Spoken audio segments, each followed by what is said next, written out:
لله الحمد لله نحمده ونصلي ونسلم على رسوله الكريم أما بعد فأعوذ بالله من الشيطان الرجيم بسم الله الرحمن الرحيم يا أيها الذين آمنوا كتب عليكم الصيام كما كتب على الذين من قبلكم لعلكم تتقون صدق الله مولانا العظيم وصدق رسوله النبي الكريم سعادت کے جلوں میں رحمت پروردگار آئی، سعادت کے جلوں میں رحمت پروردگار آئی، مسلمانوں کے گھر چل کر خدا کا لطف عام آیا، اور درے میں خانہ وحدت کے در جبریل نے کھولے،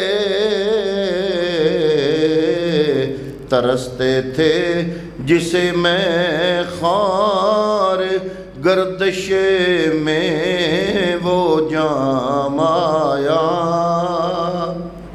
انتہائی قابل قدر، قابل عزت حاضرین و سامعین، اللہ رب العالمین کا کروڑہا احسان ہے، بے پایاں رب کی رحمت ہے کہ اللہ رب العالمین نے ہمیں زندگیوں میں ایک مرتبہ پھر رمضان المبارک کی روحانی ایمانی بہار ہم سب کو نصیب فرمائے۔ دعا ہے کہ اللہ رب العالمین ہمیں اس ماہ مبارک کی قدر کو پہچاننے اور اس سے مستفید ہونے کی توفیق عطا فرمائے۔ حضرات محترم، اللہ رب العالمین پورے قرآن میں ہم مسلمانوں کو جو حکم دیتا ہے وہ یہ ہے، بار بار لہجہ بدل بدل کے، لفظ بدل بدل کے اللہ فرماتا ہے مسلمانوں تقوی اختیار کرو۔ کبھی لہجہ کوئی، کبھی لہجہ کوئی، کبھی انداز کوئی، کبھی الفاظ کوئی، الحمد کی الف لام میم سے لے کر الف لام سے لے کر والناس کی سین تک اللہ رب العالمین ہر سپارے ہر صورت میں لہجے بدل بدل کے، انداز بدل بدل کے ہم سب مسلمانوں سے مطالبہ کرتا ہے، ڈیمانڈ کرتا ہے۔ اللہ کا پورا قرآن ہم سے طلب کرتا ہے کہ اے مسلمانوں تقوی اختیار کرو، لیکن ہمیں سمجھ نہیں آ رہی تھی کہ تقوی کیسے اختیار کریں اور تقوی کیسے اختیار کیا جا سکتا ہے۔ اس کی تشریح میں جب ہم جا کے دیکھیں گے تو پورے قرآن میں ہمیں مختلف ہدایات ملیں گی کہ جناب ایک تو ہے کہ حرام چیز سے بچنے کی کوشش کرو، فرائض کو کبھی نہ چھوڑو، واجبات ترک نہ کرو، سنتوں کو بھی ادا کرو، حتیٰ کہ مستحبات کو بھی نہ جانے دو، جو محرمات ہیں ان سے بچنے کی کوشش کرو۔ یعنی بے شمار ایسے کام ہیں جو کرنے کے بعد بندے کو ہوتا ہے کہ شاید اب مجھے تقوی کی دولت مل جائے، لیکن پھر بھی مکمل سمجھ نہیں آتی کہ کیسے تقوی ملے گا۔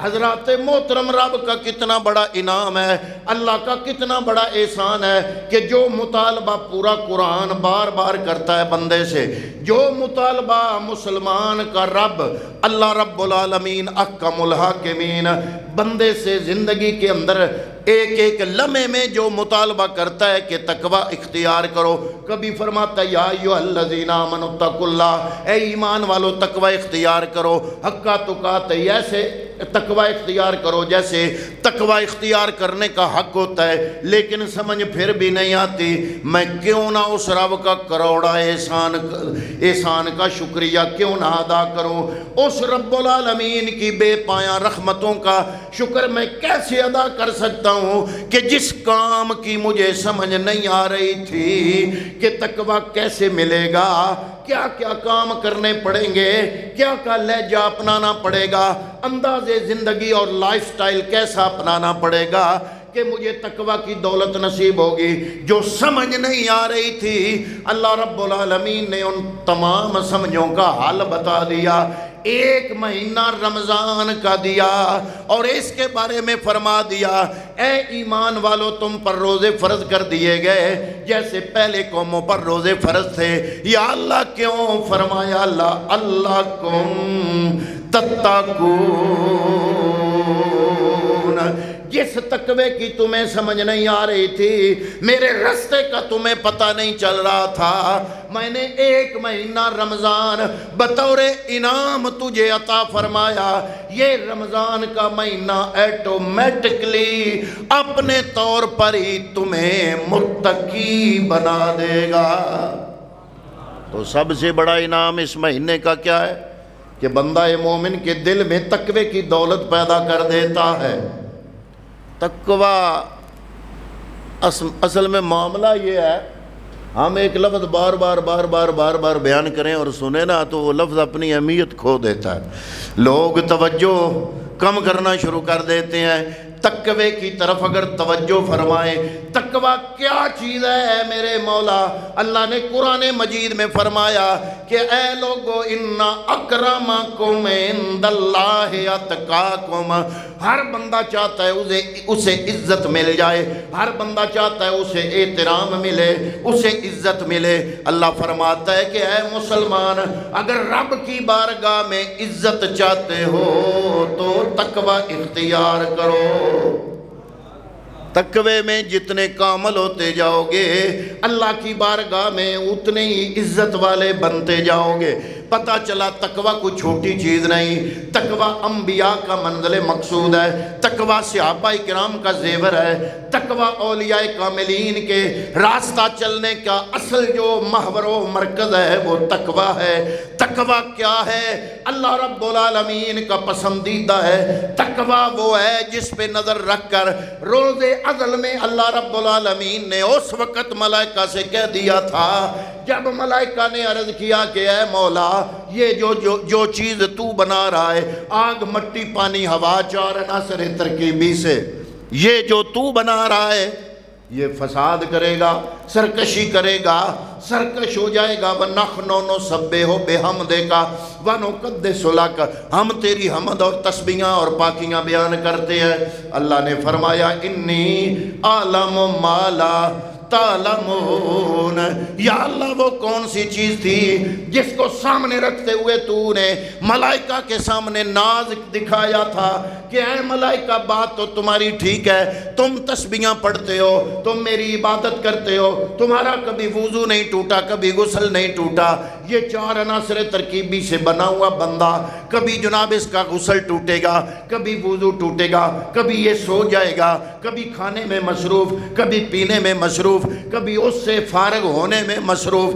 اس کی زندگی میں مجھے یاد کرنے کے لیے ٹائم تھوڑا بچے گا، لیکن انی عالم ما لا تعلمون، اے ملائکہ جو حقیقت میں جانتا ہوں وہ تم نہیں جانتے۔ یا اللہ وہ حقیقت کیا ہے؟ فرمایا اس کے اندر یہ ساری خاصیتیں، خواہش نفس، پیٹ، یہ سارا کچھ ہونے کے باوجود جب یہ تقوی اختیار کرتے ہوئے گناہوں سے بچ کے میرے رستے پہ آئے گا تو میں رب العالمین کو زندگی، ملائکہ کی ساری زندگی کی ساری عبادتوں کے بدلے میں، مقابلے میں اس بندے کا ایک وہ لہجہ جو وہ تقوی اختیار کرتے ہوئے میرے رستے پہ آئے گا وہ مجھ رب کو سب سے عزیز ہو جائے گا۔ تو تقوی کیا ہے؟ یہ ماہ مبارک ہمیں متقی بنانے آیا ہے۔ یہ مسلمان کے لیے بطور انعام ہے، بطور انعام رب کا بہت بڑا احسان۔ اس لیے احسان کہہ رہا ہوں کہ اللہ فرماتا ہے نا کہ شیطان سے بچو، قرآن میں بار بار فرمایا اِنَّهُ لَكُمْ عَدُوٌّ مُّبِينٌ، یہ تمہارا کھلا دشمن ہے، اس سے بچو۔ 2 شیطان ہے، ایک بندے کے اندر ہے نفس والا شیطان اور ایک ہے باہر، یہ اندر کی مضبوط اپوزیشن، یہ بھی اقتدار کی قوتوں کی چولیں ہلا دیتی ہے جیسے آج کل ہلی ہوئی ہیں۔ تو یہ بندے کے اندر کی جو مملکت ہے، اقتدار، اندر کا اقتدار، روحانی اقتدار۔ اس روحانی اقتدار کی بھی اپوزیشن ہے، یہ ہے بندے کا وہ نفس کی خواہش۔ فرمایا اندر کے شیطان سے بھی مقابلہ کرو اور باہر کے شیطان سے بھی مقابلہ کرو۔ لیکن حضرات محترم 11 مہینے اللہ نے فرمایا مقابلہ کرنا ہے تم نے، تمہارے اوپر ہے کیسے لڑتے ہو، کیسے مقابلہ کرتے ہو۔ لیکن جب 12واں مہینہ آیا رمضان المبارک، حضور نبی کریم فرماتے ہیں اذا دخل رمضان فتحت ابواب السماء وغلقت ابواب جہنم وسلسلت الشیاطین۔ 11 مہینے مسلمان کی اپنی ڈیوٹی ہے کہ وہ شیطان سے بچنے کی کوشش کرے، لیکن جب رمضان المبارک کا یہ بابرکت مہینہ آتا ہے، اللہ رب العالمین اعلان فرماتا ہے کہ اس مہینے میں شیطانوں کو زنجیروں میں جکڑ دیا جائے۔ یا اللہ کیوں؟ فرمایا اس لیے کہ یہ پورے سال میں انعام مہینہ رمضان آ گیا ہے، میں چاہتا ہوں کہ میرے بندے کے راستے میں ہلکی سی بھی رکاوٹ موجود نہ ہو۔ 11 مہینے شیطان سے خود بچنا تھا، خود مقابلہ کرنا تھا۔ رمضان کا مہینہ آیا تو رب نے کام آسان فرما دیا۔ اللہ نے فرمایا ان کے شیطانوں کو زنجیروں میں باندھ دو تاکہ یہ قیمتی مہینہ میرے بندے کا ضائع نہ ہو جائے۔ تو پتہ چلا کہ رمضان عام مہینہ نہیں، بہت بڑا انعام ہے اللہ رب العالمین کی بارگاہ سے، رب کا بہت بڑا انعام ہے یہ رمضان۔ یہ پہلے بھی آتا رہا لیکن جب مصطفیٰ کے لیے آیا تو عجیب شان لے کر آیا۔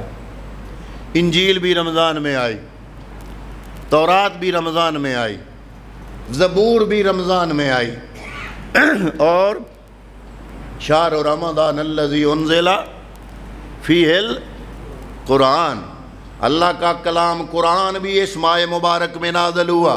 لیکن جب پچھلی امتوں کے زمانے میں یہ مہینہ آیا اتنی شانوں اور عظمتوں والا نہیں تھا، جب مصطفیٰ کی امت کے لیے آیا تو کیا شانیں لے کر آیا۔ حضور نبی کریم فرماتے ہیں جب پہلی سات آتی ہے اللہ کی طرف سے اعلان ہو جاتا ہے 10 لاکھ وہ بندے جن پر جہنم کی آگ واجب ہو گئی تھی، صرف رمضان المبارک کی پہلی گھڑی کا صدقہ ان 10 لاکھ جہنمیوں کو اللہ نے جنتی بنا دیا ہے۔ یا اللہ راز کیا ہے؟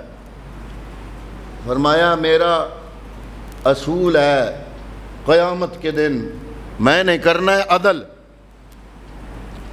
میزان جو لگنا ہے، اور میں یہ ترکڑی اتنے دھار چھڑا تے تولاں کوئی نہ، تو تُساں آکھنا بھی یہ کہیں واسطے بغیر تولے چیزیں دیتا رہوں، ترکڑی پڑی رہے، میزان پڑا رہے۔ تو اللہ فرماتا ہے میں نے میزان لگایا، حساب کرنا ہے میں نے، اگر حساب نہ کروں تو میرا عدل نہیں رہتا، اور اگر عدل کروں تو مصطفیٰ کے ساتھ وعدہ ہے وَلَسَوْفَ يُعْطِيكَ رَبُّكَ فَتَرْضَىٰ، اے محبوب میں رب تجھے اتنا عطا کروں گا، اتنا عطا کروں گا، تجھے راضی کر دوں گا۔ اگر اللہ تعالیٰ اپنے محبوب کو راضی کرنے پہ آئے تو ہم جیسے گناہگار بھی بچ گئے، اور اگر اللہ عدل کرنے پہ آئے تو ہم جیسے گناہگار بھی پکڑے گئے۔ تو یا اللہ کیا کرے گا؟ اگر تو عدل کرے گا تو مصطفیٰ راضی نہیں رہے گا، کیونکہ نبی فرماتے ہیں میں تو اس وقت تک اللہ کی بارگاہ میں دعائیں کرتا رہوں گا جب تک میرا آخری امتی بھی جہنم میں ہوگا، میں رب سے مانگتا رہوں گا یا اللہ اگر تو عدل کرے گا، مولا اگر تو عدل کرے گا، اے رب العزت اگر تو عدل کرے گا تو نبی راضی نہیں ہوگا، اور اگر نبی راضی ہو جائے تو عدل کہاں سے ہوگا؟ کیونکہ حضور نے تو سب کو بخشوا دینا ہے۔ اللہ فرماتا ہے کہ میں نے عدل کو بھی قائم رکھا اور مصطفیٰ کی رضا کو بھی سامنے رکھتے ہوئے میں نے ایک تیسرا حل نکالا۔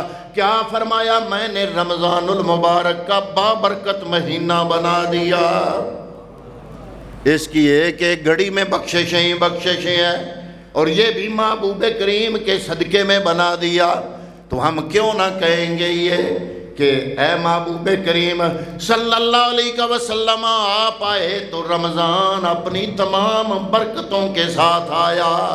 یہ اگر سب برکتیں رمضان کی ہمیں نصیب ہوئیں تو حضور کا صدقہ بن کے خیر الورا آ گئے مصطفیٰ، بن کے خیر الورا آ گئے مصطفیٰ، بن کے خیر الورا۔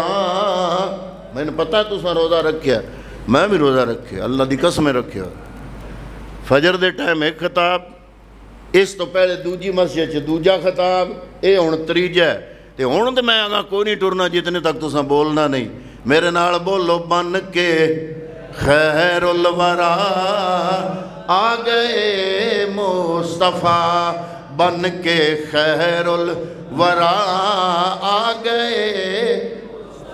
اے رمضان کا مہینہ حضرت آدم کے زمانے سے لے کر آ رہا ہے، لیکن کبھی بھی اتنی عظمتوں والا نہ بنا جتنی عظمتوں والا اس امت کے لیے بنا۔ کیوں؟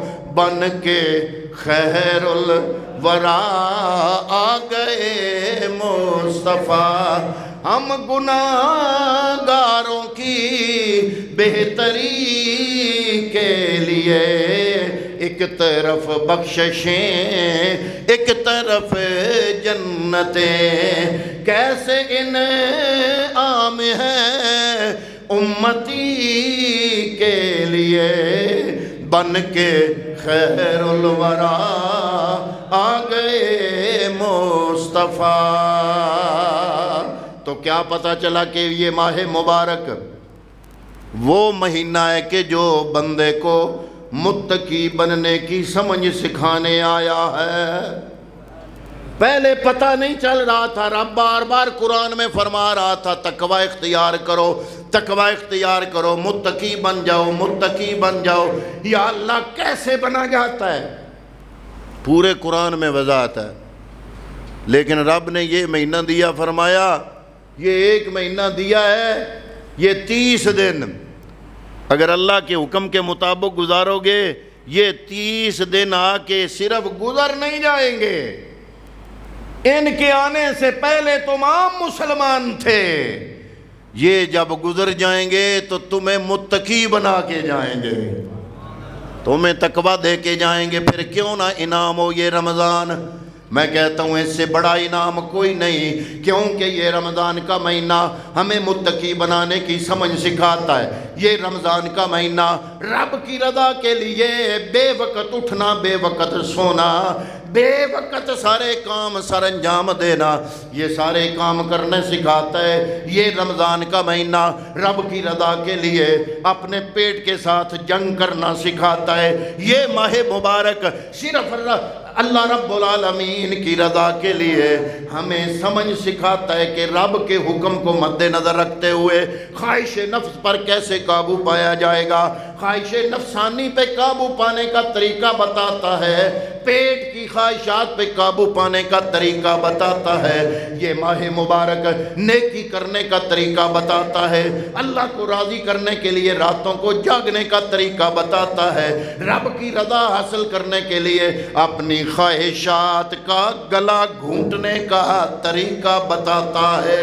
حتیٰ کہ جب یہ مہینہ 30 دن 29 دن گزار کے چلا جاتا ہے تو ہم عام رستے پہ نہیں ہوتے، بلکہ ہماری انگلی پکڑ کے اس رستے پہ ہمیں کھڑا کر کے جاتا ہے کہ جس رستے پہ سیدھا رب العالمین کے قرب کا مقام ہوتا ہے۔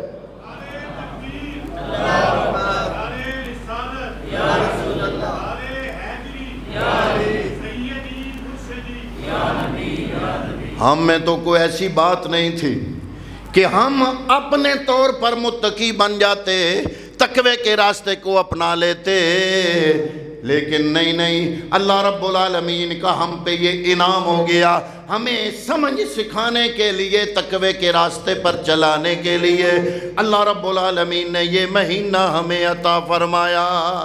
نصیر ہم میں تو اپنوں کی کوئی بات نہیں، ہم کہتے تو رہتے ہیں یا اللہ ہم تیرے، لیکن نصیر ہم میں تو اپنوں کی کوئی بات نہیں، کرم ہے ان کا جو اپنا بنائے بیٹھے ہیں۔ یہ اس رب العالمین کا کرم ہے جس نے یہ مہینہ عطا فرما دیا کہ اگر اس کے تقاضوں کا لحاظ رکھو گے تو میرے دشمنوں میں تمہارا شمار نہیں ہوگا، بلکہ میرے قریبی لوگوں کی لسٹ میں تمہارا نام درج ہو جائے گا۔ تو اس لیے ہم کہتے ہیں کہ رمضان بندہ مومن کے لیے رب کا بہت بڑا انعام ہے۔ حضرت عبداللہ ابن عمر فرماتے ہیں کہ جب رمضان کی پہلی گھڑی آتی ہے تو اللہ تعالیٰ جنتوں کو سجانے کا حکم ارشاد فرماتا ہے، جنتیں سجا دو۔ یا اللہ پورا سال حکم نہیں ہوا، یہ کیا وجہ ہے؟ فرمایا زمین میں رمضان کا مہینہ آ گیا ہے۔ تو یہ ماہ مبارک بندہ مومن کے لیے انعام ہے، رب کا بہت بڑا احسان ہے۔ حضرات محترم، اس مہینے کو ضائع نہ کیجیے، اس کی ایک ایک گھڑی کو قیمتی سمجھیں، اس کی راتوں میں جاگیں، اس کے اندر قرآن مقدس کے ساتھ رشتہ مضبوط کریں، اس کے روزے رکھیں، تو کیا ہوگا؟ اللہ رب العالمین اللہ تعالیٰ نے تو اس کے 30 دنوں کو بھی تقسیم فرما دیا۔ فرمایا پہلے 10 دن رحمت ہی رحمت ہے، درمیان والے 10 دن مغفرت ہی مغفرت ہے، اور آخری 10 دن اللہ رب العالمین فرماتا ہے کہ یہ ہو ہی نہیں سکتا پہلے 10 دن جو مہینہ رحمتیں دے جائے اور درمیان والے 10 دن جو مہینہ مغفرت عطا کر جائے، تو یہ ہو ہی نہیں سکتا کہ آخری 10 دنوں میں بندہ مومن جہنم میں رہے، نہیں، بلکہ آخری 10 دن بندے کو جہنم سے نکال کے اور جنت جانے کی بشارت اور مجدہ جہاں فضا عطا کر کے جاتا ہے یہ ماہ مبارک۔ تو کیوں نہ کہیں کہ یہ ماہ مبارک صرف مہینہ نہیں بلکہ رب کا بہت بڑا احسان ہے۔ حضور فرماتے ہیں قیامت کا دن ہوگا تو 2 ہستیاں شفاعت کریں گی بندے کی، ایک قرآن، دوسرا رمضان۔ قرآن بھی مجسم صورت میں بن کے آ جائے گا اور رمضان بھی مجسم صورت بنا کے آ جائے گا۔ یا اللہ یہ میں گواہ ہوں، میرے دنوں میں بھوکا پیاسا رہا صرف تیری رضا کے لیے، میں گواہی دیتا ہوں اس کے حق میں میری سفارش قبول فرما۔ تو حضرات محترم، وہ مہینہ جس میں شیطان باندھ دیے جائیں، رکاوٹیں دور ہو جائیں، رحمتوں کی برسات ہو، مغفرتوں کی جھڑی لگی ہو، تو پھر بھی اگر کوئی بندہ محروم رہ جائے تو قصور موسم کا نہیں، قصور مہینے کا نہیں، قصور پھر اس کا اپنا ہوگا۔ اسی وجہ سے حضور نبی کریم کی وہ حدیث پاک کئی دفعہ آپ کو سنا چکا ہوں کہ ممبر کی پہلی سیڑھی پہ قدم رکھا تو فرمایا آمین، دوسری پہ رکھا تو فرمایا آمین، تیسری سیڑھی پہ قدم رکھا تو فرمایا آمین۔ صحابہ اکرام عرض کرتے ہیں یا رسول اللہ دعا تو مانگی کسی نے نہیں، آپ نے 3 مرتبہ فرما دیا آمین آمین آمین۔ فرمایا تم نے نہیں سنا، میں نے سنا ہے، جبریل دعا مانگنے والا تھا۔ پتہ چلا کہ عام امتی جو آوازیں نہیں سن سکتا، اللہ کا نبی وہ عام امتی جبریل کو نہیں دیکھ سکتا، لیکن مصطفیٰ کو جبریل نظر آتا ہے۔ تو حضور فرماتے ہیں جبریل نے دعا مانگی۔ یا رسول اللہ کیا دعا؟ فرمایا جب میں نے پہلی سیڑھی پہ قدم رکھا تو جبریل نے کہا وہ بندہ ہلاک ہو جائے جس کی زندگی میں والدین کا بڑھاپا آئے پھر بھی وہ جنتی نہ بن سکے۔ پتہ چلا والدین کا بڑھاپا اولاد کے لیے نعمت ہے۔ باپ کا دل اندر سے راضی ہو جائے، ایکٹنگ ہی نہ کرتا پھرے، اندر سے دل راضی ہو باپ کا، تو عرشوں پہ رب راضی ہو جاتا ہے۔ یہ نہ سوچو کہ باپ تہجد گزار ہے یا نہیں ہے، وہ اس کا اور اللہ کا معاملہ ہے۔ تمہارا رب تم پر راضی تب ہوگا جب تمہارا باپ دل سے تم پہ راضی ہوگا۔ تو فرمایا جس کی زندگی میں والدین کا بڑھاپا آئے پھر بھی وہ جنتی نہ بن سکے، جبریل نے دعا مانگی یا اللہ وہ بندہ ہلاک ہو جائے، مجھے دعا اچھی لگی، میں نے کہا آمین۔ جب میں نے دوسری سیڑھی پہ قدم رکھا تو جبریل نے دعا مانگی یا اللہ وہ بندہ ہلاک ہو جائے جس کے سامنے محمد کا نام لیا جائے۔ کیا کہا؟ آپ نے اس کے بدلے میں کیا کہا؟ سارے کہہ دو۔ اور وہ بندہ درود نہ پڑھے، صلی اللہ علیہ وسلم نہ کہے تو آسان ہے نا جنت لینا؟ حضور کا نام سن کے درود پڑھو جنت کماؤ۔ تو فرمایا اتنی آسان جنت بھی جو نہ لے سکے، مجھے دعا اچھی لگی، میں نے کہا آمین، وہ ہلاک ہی ہو جائے۔ تیسری سیڑھی پہ جب قدم رکھا تو جبریل نے دعا مانگی یا اللہ وہ بندہ ہلاک ہو جائے جس کی زندگی میں رمضان جیسا مہینہ آئے پھر بھی وہ جنتی نہ بن سکے۔ پتہ لگا کہ رمضان میں صرف رحمتیں برکتیں تقسیم نہیں ہوتی، لٹائی جاتی ہیں۔ یہ رب کی لوٹ سیل ہے، لوٹ سیل، یہ لٹائی جا رہی ہیں۔ تو پھر بھی موسلا دھار جو بارش برس رہی ہو، ساری رات برسے، لوگ اپنے اپنے گھڑے بھر لیں، ٹب بھر لیں، مٹکے بھر لیں، بالٹیاں جگ بھر لیں، ایک بندے نے پیالہ باہر رکھا ہوا ہو، صبح جائے وہ پیالہ اٹھا کے لائے، کہے میرے پیالے میں تو کوئی چھینٹ نہیں، اگلا کہے کہ پاگل تم نے الٹا رکھا ہوا تھا، سیدھا کر کے رکھتے تو لوگوں کی بالٹیاں اور ٹب بھر گئے، تمہارا پیالہ بھی بھر جاتا۔ تو اس مہینے میں رحمتیں تقسیم ہو رہی ہیں، رب کی مغفرت اور بخشش کی بارش ہو رہی ہے، دل کا پیالہ سیدھا کرنے کی ضرورت ہے۔ اگر دل کا پیالہ سیدھا ہو گیا تو رب کرم نوازی فرما دے گا۔ تو حضور نے فرمایا کہ جبریل نے دعا مانگی کہ جس کی زندگی میں مہینہ رمضان کا آئے پھر بھی جنتی نہ بن سکے، وہ ہلاک ہو جائے، مجھے دعا اچھی لگی تو میں نے کہا آمین۔ اچھا ایک اور بات بڑی عجیب ہے، ہمارے کچھ لوگ روزہ نہیں رکھ سکتے، کسی مجبوری کی وجہ سے، ہوتی ہے بعض اوقات بیماری ایسی ہوتی ہے، اس سے انکار نہیں ہے، لیکن وہ کرتے کیا ہے؟ اگر روزہ نہیں رکھ سکا نا بیماری کی وجہ سے، وہ ہر کام سے ہی ہاتھ باندھ کے بیٹھا ہوا، اور روزے نہیں رہے، اور میں اگر روزے نہیں رہے تو تراویحاں پڑھ لے، اور روزے نہیں رہے تو 5 ٹائم دی نماز پڑھ لے، 5 وقت کی نماز تو شروع کرو، کچھ نہ کچھ، کوئی نہ کوئی نیک۔ رمضان کے مہینے میں صرف روزے کی نیکی نہیں ہے، رمضان کے مہینے میں بے شمار نیکیاں ہیں۔ غریب کو، کسی غریب کا دل خوش کر لو، مال سے کر سکتے ہو مال سے کرو، مال نہیں ہے گفتگو سے ہی کر لو، یہ بھی ایک صدقہ ہے، گفتگو بھی نہیں ہے چج، کھلے متھے سے مل لو، یہ بھی صدقہ ہے۔ اور ہم مسلمانوں کے لیے تو لوٹ مار ہے، یہ رب کی رحمتوں کی لوٹ سے لگی ہوئی ہے، ہماری توجہ نہیں ہے۔ حضرات نیکیاں کمانا آسان ہے، رمضان کے مہینے میں کسی کی مالی مدد کر دو، مال پاس نہیں ہے، زبان سے اچھا بول بول کے دل جیت لو اس کا، بول بولنے کی بھی تمہیں اگر سمجھ نہیں ہے، لچھے دار گفتگو کے ماہر نہیں ہو، کوئی بات نہیں، اسلام دیکھو کتنی رحمت ہے۔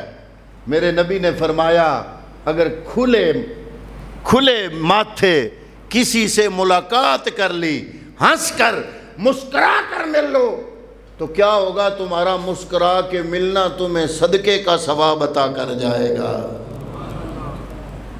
او جی روزے نہیں رہے تو میں او جی تراویحاں تیز تو نہیں پڑھیاں، روزہ پایا نہ جاوے، مگر حضرت صاحب پہ ہویا پڑھو ہی۔ اللہ نے فرمایا یا ایھا الذین آمنوا کتب علیکم الصیام کما کتب علی الذین من قبلکم لعلکم تتقون۔ تراویحاں پڑھو یا نہ پڑھو، رمضان کا روزہ ہر بندہ مومن بالغ عاقل پہ فرض کر دیا گیا ہے۔ اللہ نے قرآن میں روزہ فرض کر دیا ہے۔ تراویح ایک الگ عبادت ہے، روزہ ایک الگ عبادت ہے، صدقہ خیرات ایک الگ عبادت ہے، روزے دار کا روزہ افطار کرنا ایک الگ عبادت ہے، قرآن مجید کی تلاوت